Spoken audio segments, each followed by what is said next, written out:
Anyway, so my name's Rishi Narayan. I'm a co-founder and managing partner of Underground Printing. We started here in Ann Arbor. I'll talk a little bit about that. I'm also an early stage investor, lecturer, etc. I do a lot of different things. But I am not in tech, not for my primary, and I'm proud of that. So we make a physical product and sell it, and so it's fun to be here and talk to a lot of people interested in tech about T-shirts. So, all right, so I want to talk about a little bit about living the fast B life, which is this kind of mantra that I've come to appreciate and where it all kind of comes from. So, what does it mean when you call someone a jack of all trades? We know it comes from the quote, "Jack of all trades, master of none." And if you search "jack of all trades" in Google, this is the second image that pops up, and it's pretty fitting for what we all kind of picture in our mind most of the time. Calling someone a jack of all trades is usually not a compliment. It implies that their skills and expertise and education is superficial at best, right? So a jack of all trades is the opposite of what I wanted to be growing up. This is me as a senior at Okemos High School, just outside of Lansing, Michigan. Maybe, as Mike said, maybe like a couple years ago, like 2-3 years ago. I was your prototypical overachiever growing up. I was extremely concerned about my grades, taking advanced placement classes, and heavily involved in extracurriculars. I was captain of the varsity tennis team. I was student body co-president. My summer job was in a university lab. All things that look great on a college application, right? In general, I wanted to be considered one of the smartest kids in school, and I was maybe overly concerned about what my peers and adults and teachers and everybody thought about me, right? In that senior year in high school, I took physics, and my teacher was a great guy named Jim Powers. And Mr. Powers, along with being a physics teacher, was also a offensive line coach for the football team, as well as a varsity tennis coach. He was my varsity tennis coach, as you see here. And to be honest, this is not really something you see anywhere, really, in high school or anywhere else. So, some would call him a jack of all trades type of person. So, in class, Mr. Powers used to teach 3 ways to attack certain physics concepts. The first way was a slow A. And this was the exact right way to get the answer, get full credit. And then you'd have the fast B, which would get you most of the way there, but was a ton faster, especially if you were rushing through your test. And then finally, he had the shortcut C, which was when you didn't know what you were doing and you needed partial credit, right? So he would teach all 3 of these ways. So what did this look like in physics class? All right, what did that look like? So let's take the example of calculating work done by a variable force, okay? Think back. The slow A method would be utilizing an integral to calculate the area under the curve and get the exact correct answer. The fast B would utilize Riemann sums and some complex geometry to get almost the exact area under the curve, a pretty darn good approximation, much faster. And then the C is draw a triangle under that curve and partial credit. Partial credit. Okay, so I'll be completely honest, I had to look all this stuff up again because I'd forgotten it all. And so what does that look like for those of us that haven't brushed up on their physics? Well, let's imagine you're drawing a circle. All right, so what's the slow A? The slow A is going to the store to get the exact right tool, a compass, because who has a compass in their house? You have to go to the store, you get the compass, get the little pencil that sticks in there, measure out the radius, and draw the exact perfect circle, right? The fast B, you go to your cupboard, you get a container that's about the right radius, and you trace it much faster. Or finally, just freehand it. You're good. So my 17-year-old brain couldn't quite comprehend why anyone would want to learn anything other than the A method. Why teach 3 methods? So, like any good overachiever, I skipped the others and focused on the A. So after high school, I decided to follow in my father's footsteps. He was a professor at Michigan State and major in chemical engineering and attend the University of Michigan. Go Blue. No Go Blues? Ferris, I give you a pass. I know you don't have that in you. I treated that first year of college just like it was a continuation of high school. I overloaded my schedule with 18 credits. I took difficult courses like, organic chemistry and physics, and heavily involved in extracurriculars once again. Ran for Michigan Student Assembly and got involved in student groups, all of that good stuff. I took it a step further the summer after my freshman year and decided to help out my childhood friend, Gregg, with his business building and selling lofts for dorm rooms.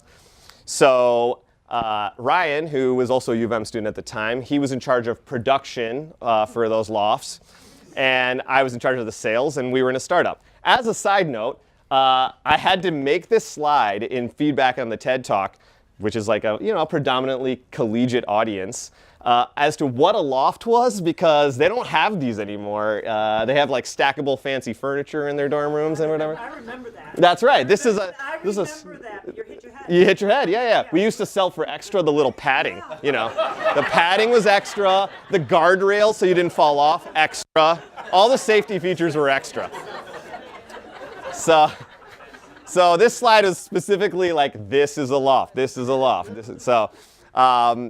So anyway, we were in business. We were in a startup, but for two budding entrepreneurs who were excited about it, there was one big issue with the loft industry, and that was that it only operates 1 week a year.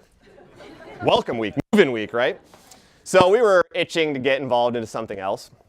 And then one fateful day, I was driving my beloved Ford Probe GT Turbo on the highway between here and Lansing, where I'm from, and it broke down on the highway. But I was lucky enough that a friendly tow truck driver named Rick offered to give me a ride back to Ann Arbor. And we got to talking. I told him my story and what I was doing, and I was excited to learn that he was an entrepreneur in his own right. And he even had some old screen printing equipment from a prior business that he was open to selling, which was very exciting for me. So got back to campus, called Ryan up, and was like, we have to do this. This is great. And we made Rick an offer, decided to start a custom t-shirt company, buy that equipment. We figured we're still involved in campus. We could cater to various student groups and organizations, things like that. But the thing is that it was almost over before it even started. I told you I was an overachiever, and that kicked in. I started to worry about all the reasons that we wouldn't be a success and what we didn't know, and we got scared, cold feet, and decided we had to call Rick up, tell him we had to back out. But Rick was a jack of all trades who'd been through this before, and he had a rebuttal for every excuse we could come up with. So we don't know anything about screen printing, actually. And he's like, no, don't worry, I'll teach you. We can't afford the lease payments on this spot we're looking at. Don't worry, he said, you can set up shop in my garage for free, where my golden retrievers sleep next to a broken down Chevy, which is what we did. So I felt like he was a subscriber to Mr. Power's Fast B philosophy, and he convinced us that we didn't have to get hung up on the nitty-gritty and all the bits and pieces or the end result. We just had to bite the bullet and get started. So we did, and turns out it wasn't the worst idea in the world. Sales were increasing, our customer base was growing through word of mouth, and we even began to advertise. So I'll pause again here. We were started as A1 Screen Printing, which was part homage to Rick's company, prior company, which was called A1 Shirt and Sign, but also is called A1 because it's first in the phone book, which is genius marketing, till 2 years later when Google came around, and then no longer genius marketing. So that's how we started, as A1 Screen Printing. Now, things were looking up, business was taking off, but I had a problem. I was starting to have trouble balancing my classwork, my school load with the business. And this is kind of where I hit a crossroads. So this is me looking at a crossroads. It's actually me photoshopped on another picture, but don't worry. So you know, I still, you know, I was that overachiever. I still felt a lot of pressure to excel in the classroom and definitely to graduate with an engineering degree. But here I am spending all this time and energy on this startup, which, you know, had no scale, seemingly no scale, made no money, definitely not like my swim pro, definitely made no money, and it wasn't related to my degree. You know, I was studying to be a chemical engineer, you know, a highly sought after, well-respected, potentially lucrative career. But, you know, as this audience will appreciate, it didn't matter to me. I had been bitten by that entrepreneurial bug, and I could not give it up. So it was up to me to figure out how to make it all work and embrace that internal struggle. So it was around then when I started to think back to high school and maybe how insightful Mr. Powers and his FASB method really was. You know, I'd spent my whole life up until that point focused on getting the A, as many of us overachievers are.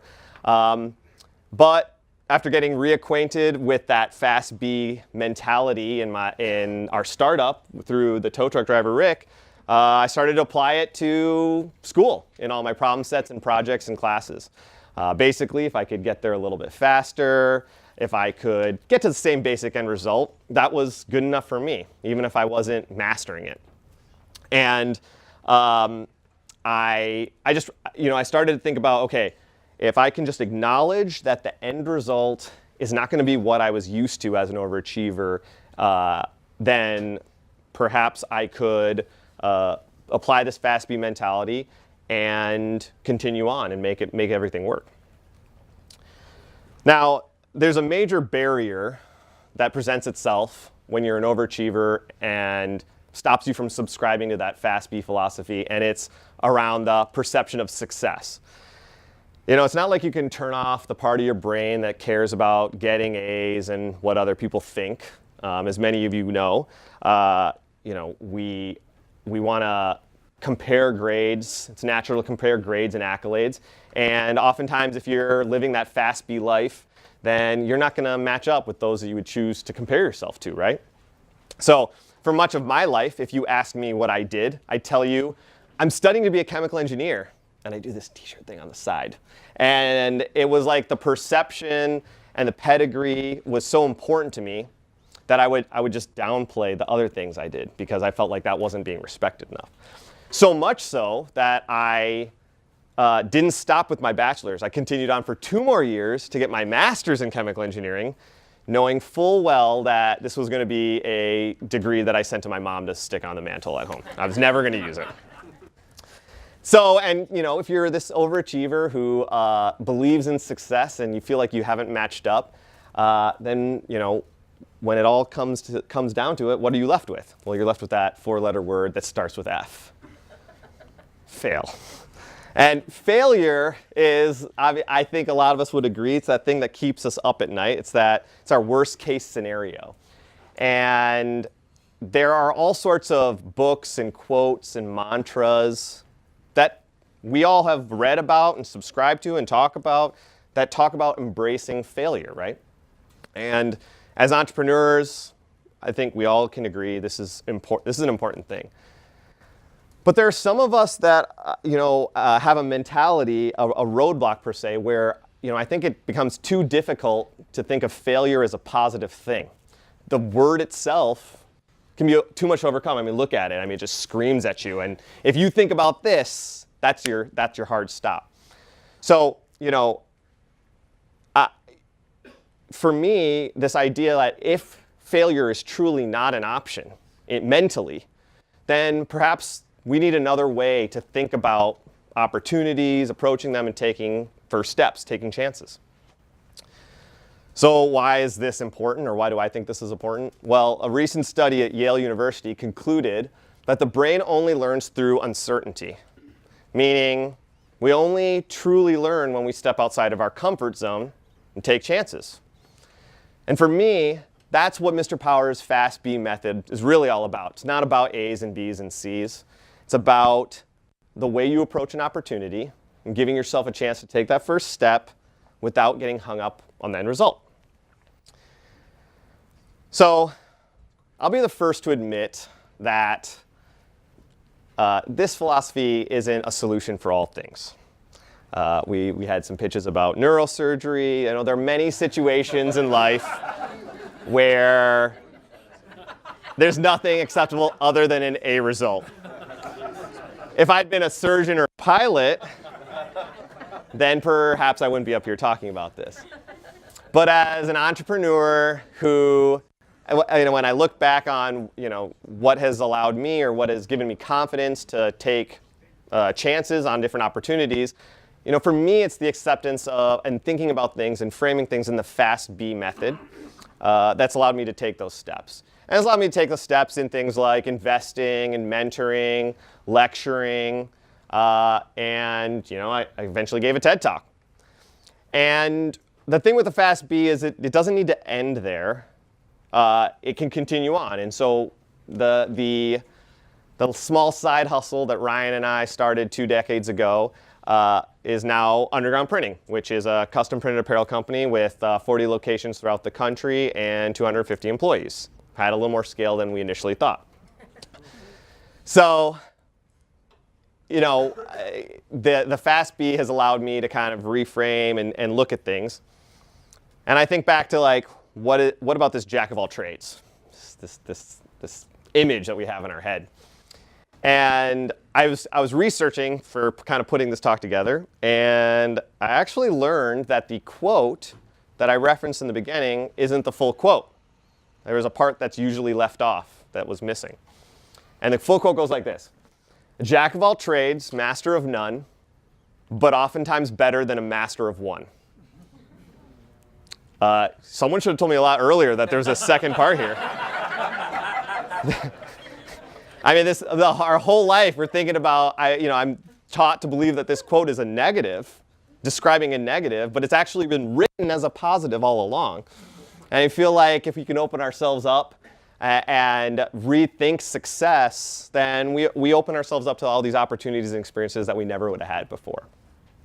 So I now kind of rethink and think about everything in this Fast B mentality, and hopefully it's maybe a concept that resonates with some of you guys. So that's my talk.